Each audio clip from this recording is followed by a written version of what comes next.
नमस्कार दोस्तों, आपका स्वागत है। आज हम बात करेंगे दोस्तों कि अगर हम बहुत ही ज़्यादा अच्छे से ध्यान करने लगे और ध्यान की अगर हम एक एक सीढ़ी पार करने लगे तो ऐसे समय में क्या चमत्कार होंगे, क्या हमारे जीवन में हम बहुत सारे चमत्कार को देख सकेंगे। चमत्कार मैं यहाँ पे सिद्धि जैसी चीज़ों की बात कर रहा हूँ। जैसे बहुत सारे ऐसे लोगों के साथ भी अनुभव हुए हैं दोस्तों कि उन्होंने कुछ ध्यान करने लगे वो, और 1-1.5 साल के बाद ध्यान करने के बाद जब उनको 1-1.5 साल हो गया रेगुलरली वो कर रहे, उसके बाद वो जो भी बोलते थे वो हो जाता था। अगर कोई बीमार इंसान है, अगर वो बोले कि तुम ठीक हो जाओगे तो वो ठीक हो जाता था। कभी कभी अच्छी भी बातें नहीं होती थी, बुरा भी ये कुछ बोलने लगे तो ऐसी चीज़ें हो जाती थी। और ऐसे जो लोग होते थे उनमें थोड़ा सा अहंकार आ जाता था कि अरे मैंने बोला और देखो कैसी चीज़ें हो रही है। ऐसे बहुत सारे लोगों के साथ चीज़ें होती थी। कुछ लोग जो ध्यान करने लगते थे वो कुछ इस तरीके से उनमें बदलाव हो जाते थे दोस्तों कि अगर कोई एक इंसान कह रहा है, समझो उनका कोई एक दोस्त है और वो कह रहा है कि मैं यहाँ पर कुछ अपना कुछ काम होने का ट्राई कर रहा हूँ लेकिन नहीं हो रहा है, तो ऐसे समय में वो भविष्य भी देख सकते थे कि इसके साथ आखिर आगे क्या होगा। कि ऐसे लोगों में कुछ ऐसी सिद्धियाँ आ जाती थी दोस्तों कि बहुत अलग अलग प्रकार के, मैंने अभी 2 ही बातें बताई आपको, लेकिन वो अलग अलग चीज़ों की सिद्धियाँ होती थी। और ऐसे जो लोग हैं बहुत बार ऐसी सिद्धियों के वजह से भी दोस्तों ध्यान करना चालू करते थे बहुत सारे लोग कि मेरे भी अंदर सिद्धि आ जाए, मैं भी 4 पैसे कमाऊँ या फिर मैं भी किसी को उसका भविष्य बता सकूँ। तो इन सारी चीज़ों में भी बहुत सारे जो लोग थे अटकते थे दोस्तों। और इंसान के नज़रिए से देखें तो ऐसी जो चीज़ें होती है उसको वो बहुत ही ज़्यादा मान सम्मान देगा। हम किसी और को किसी को कोई पैसे नहीं दे सकता है, लेकिन अगर कोई उसका ज्योतिष हो या फिर किसी इंसान की 4 बातें अगर सच निकल रही है तो ऐसे समय में हज़ारों लाखों भी लोग लाखों रुपए भी देने वाले लोग हैं इस दुनिया में, जो बाकी किसी और को नहीं देंगे लेकिन इनको देंगे क्योंकि उनको कुछ जानना है। तो इस तरीके से जो सिद्धियाँ होती है वो ध्यान करने से हमें आ सकती है क्या? तो इसका जवाब कहीं ना कहीं हाँ भी है दोस्तों, और कहीं ना कहीं ना भी है, क्योंकि हमेशा ही सारे लोगों के साथ ऐसी चीज़ें नहीं होती। मैं ही कुछ लोगों को ऐसे जानता हूँ जो 5-5 साल से रेगुलरली ध्यान कर रहे, लेकिन सिद्धि जैसी उनके सामने ऐसी कोई चीज़ नहीं आई है। लेकिन उन्होंने ये कहा है दोस्तों कि उनका दुनिया को देखने का जो नज़रिया है वो बहुत अलग तरीके से बदल गया है। जैसे उन्होंने कहा है कि अब हम शांत मुद्रा में रहते हैं। कुछ लोगों ने कहा है कि पहले मुझे बहुत ज़्यादा गुस्सा आता था, वो अब मुझ में गुस्सा नहीं आता।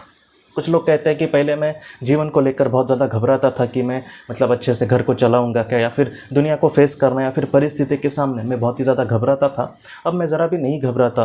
तो इस तरीके से ध्यान का जो उद्देश्य है दोस्तों वो अंदर से कहीं ना कहीं इंसान को मजबूत करना है। और जैसे सिद्धियों की बात हो गई दोस्तों, एक इंसान के रूप में जैसे आपने सुना होगा कि जो चमत्कार है उसको नमस्कार किया जाता है। अगर कोई इंसान आकर बहुत ही अच्छे से विचार आपको कहने की कोशिश करे तो ऐसे इंसान को हो सकता है कि कोई ज़्यादा वैल्यू ना दे, कुछ जिनको उस विचारों की कीमत है ऐसे लोग उसको वैल्यू दे सकते हैं।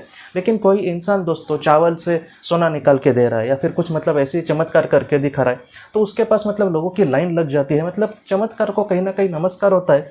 इस चमत्कार को इंसान के जीवन में हम बहुत ही ज़्यादा महत्व दे सकते हैं, लेकिन दोस्तों जो आत्मा होती है उसके लिहाज से इन सारी चीज़ों को ज़रा भी वैल्यू नहीं होती, क्योंकि आत्मा क्या सोचती है कि चमत्कार से क्या होगा, होकर हम कुछ ऐसी चीज़ें करने की कोशिश कर सकते हैं। कुछ लोग ये भी कह सकते हैं कि मुझ में इसलिए सिद्धियाँ आ जाए क्योंकि मैं जो ज़रूरतमंद लोग हैं उनकी कुछ मदद करने की कोशिश करूं। तो इसमें दोस्तों कुछ अलग नियम काम करते हैं। जैसे कोई एक इंसान बीमार है और मुझ में अगर चमत्कार जैसी कोई शक्ति होती तो मैं उसको ठीक करता, लेकिन जो नियति है दोस्तों या फिर भगवान है वो यही कहेंगे कि अगर वो बीमार है तो तुम दिल से उसके लिए प्रार्थना करना, उसके लिए जो अच्छा है वो सारी चीज़ें अपने आप हो जाएंगी। उसके जीवन में अगर वो दुखी है तो उसके भी पीछे बहुत सारे कारण हैं। हो सकता है कि उसकी खुद की आत्मा ने ऐसा जीवन चयन किया होगा, इसलिए तुम ज़्यादा उसके लिए दुखी मत होना। जितना हमसे हो पा रहा है, बस प्रार्थना नहीं और भी कुछ चीज़ें हो रही है हमसे तो उतना करना चाहिए। लेकिन उसके बाद दोस्तों मैं इसका ही मैं करके ही रहूँगा या फिर मैं जितना हो सके हमेशा ये करते रहूँगा, ऐसे नहीं सोचना चाहिए। हम ज़्यादा से ज़्यादा हम हमारी उतनी पात्रता नहीं है कि हम सारी चीज़ों को एकदम ठीक ठाक करने की कोशिश करते बैठे। हमारे हाथों से जितना हो रहा है उतना करना ठीक है। यहाँ पे महत्वपूर्ण बात यह है दोस्तों कि सिद्धियाँ जो होती है उसमें अटकना हमें नहीं चाहिए। मैंने एक ऐसी भी कहानी सुनी थी एक इंसान से जो थोड़े आध्यात्मिक स्तर पे ऊपर थे। उन्होंने कुछ इस तरीके से अपनी बातें कही थी दोस्तों कि ये जो सिद्धियाँ होती है बहुत बार ये जानबूझ के भगवान का एक अलग तरीके से परीक्षा होती है। जैसे कोई एक सीधा साधा इंसान है, वो अपने जीवन से परेशान है या फिर उसको लग रहा है कि मैं परमात्मा को ढूंढने की कोशिश करूँ, लेकिन एकदम सीधा साधा और गरीब घर का इंसान है वो, और वो तपस्या करने लगा, वो एक अच्छा बनने की कोशिश करने लगा, और धीरे धीरे दोस्तों उसमें कुछ ऐसी सिद्धियाँ आ गई कि वो भविष्य को देख पा रहा है या फिर वो कुछ आगे की ऐसी चीज़ें देख पा रहा है जो आम इंसान नहीं देख सकता। तो धीरे धीरे दोस्तों ऐसा करके उसके पास 4 पैसे लोग देने लगे उसको। पहले तो वो नहीं कहने लगा पैसे, लेकिन धीरे धीरे लोग देने लगे तो इसके भी मन में आशा आई। मतलब क्या है दोस्तों कि वो धीरे धीरे मतलब इंसान ही बदल गया और बाद में मतलब वो बस मतलब माया के पीछे ही भागने लगा। तो इसके पीछे ये कहानी हो सकती है दोस्तों, या फिर इसके पीछे नियोजन बहुत बार ऐसे होता है भगवान का कि ये इंसान जो है वो एक परमात्मा को ढूंढने की आज कोशिश कर रहा है। अगर उस रास्ते पे वो आगे बढ़ा तो उसका आत्मा का उद्धार हो सकता है, लेकिन इसकी इस तरीके से भी परीक्षा ली जाएगी कि क्या ये माया में फंस रहा है कि नहीं।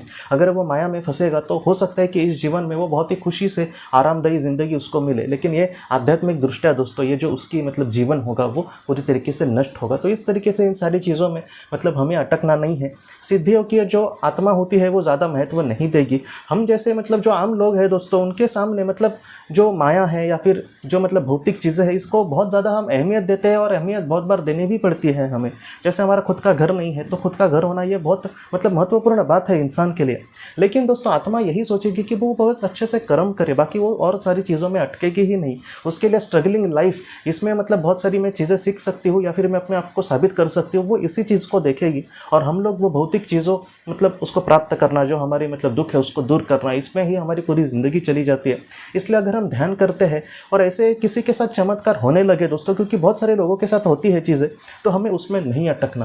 आप मतलब ऐसे सोचना कि परमात्मा हमारी परीक्षा ले रहा है कि जहाँ पर मैं मतलब आगे की बढ़ने की कोशिश कर रहा हूँ उसके पीछे ये रुकावट हो सकती है। इसलिए इन सारी चीज़ों को ध्यान ना देते हुए अपना जो कार्य है दोस्तों वो चलते रहना, आप उस आध्यात्मिक मतलब सीढ़ी पर आगे आगे बढ़ते रहना। ऐसे मतलब आगे आगे बढ़ने के बाद दोस्तों ऐसा जो इंसान होता है उसको मतलब बहुत ज़्यादा चांसेस है कि उसको फिर से जन्म ही ना लेना पड़े, या फिर लेना पड़े फिर भी वो कर्म के मतलब बंधन को छोड़कर धीरे धीरे कर्म मतलब फल भुगत कर आराम से वो इन सारी चीज़ों से मुक्त हो सकता है। इसलिए कोई भी सिद्धि हो, कोई भी ऐसी शक्ति हो जिससे मतलब हमें लग रहा है कि मुझे वो चाहिए, इन सारी चीज़ों में ज़रा भी नहीं अटकना। सबसे बड़ी शक्ति हमारे दिल में जो मतलब निस्वार्थ भावना से अगर किसी के लिए प्यार है तो सबसे बड़ा चमत्कार वही है दोस्तों। इसलिए जितना हो सके इन सारी चीज़ों में मतलब हमें कार्य करना है। स्वामी विवेकानंद जी ने भी वही कहा है कि आप इन सारी चीज़ों में मत अटकना, बस आप अच्छे से कर्म करना, बस आप रेगुलरली ध्यान करना, बस आप जितना हो सके एक अच्छे मतलब मन रखना, बस आप निस्वार्थ मतलब भावना रखना अपने मन में। ऐसा जो इंसान है बहुत ही अच्छे से आत्मलोक में आगे बढ़ पाएगा।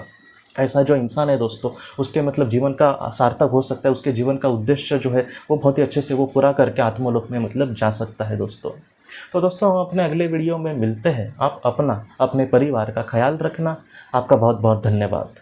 अगर आपने किसी अपने को खोया है और अगर आप किसी जेन्युइन भरोसेमंद थेरेपिस्ट की तलाश कर रहे जो आपके अपनों के संदेश आपको दे सके, तो आप इस नंबर पर व्हाट्सएप मैसेज कर सकते हैं। हम जितना हो सके आपको किसी अच्छे थेरेपिस्ट के बारे में बताने की कोशिश करेंगे जो आपको बहुत ही अच्छे से संदेश दे और आप अपने जीवन में आगे बढ़ पाए। आपका बहुत बहुत धन्यवाद।